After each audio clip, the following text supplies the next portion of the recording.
बोलने वाली गुफा। एक जंगल में खनक्कर नामक शेर रहता था।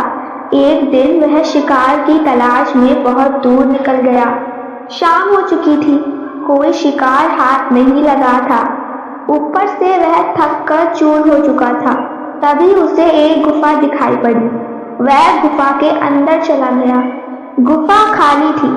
शेर ने सोचा, आश्चर्य, यहाँ रहने वाला जानवर बाहर गया है। रात होते होते वह गुफा में वापस जरूर आएगा। ऐसा करता हूँ, तब तक यही छुप कर बैठता हूँ। जब वह जानवर आएगा तो उसे मारकर खा जाऊंगा और अपनी भूख मिटाऊंगा। वह गुफा में एक कोने में छुपकर बैठ गया। वह गुफा दक्षिण कुछ नामक दिगीदड़ की थी। जब वह लौटकर आया और गुफा के पास पहुंचा तो देखा कि शेर के पंजों के निशान उसकी गुफा के अंदर जा रहे हैं, लेकिन बाहर आते हुए पंजों के निशान उसे दिखाई नहीं पड़े। वह समझ गया कि उसकी गुफा में कोई शेर गया है। उसे यह भी संदेह था कि वह अब भी अंदर ही बैठा हुआ है।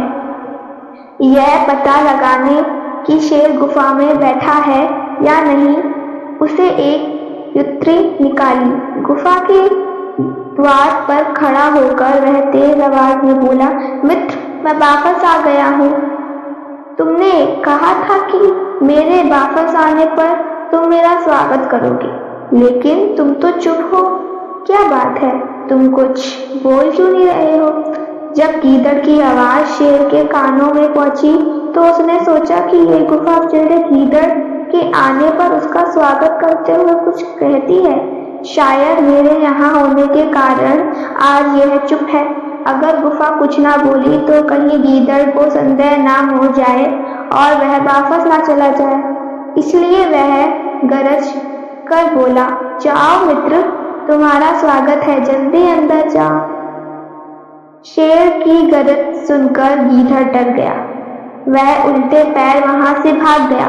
इधर शेर बहुत देर तक गीदड़ के अंदर आने की प्रतीक्षा करता रहा, लेकिन सब प्रेरित रहा।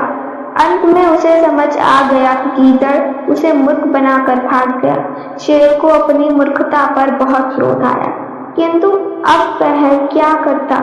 शिकार उसके हाथ से निकल चुका था।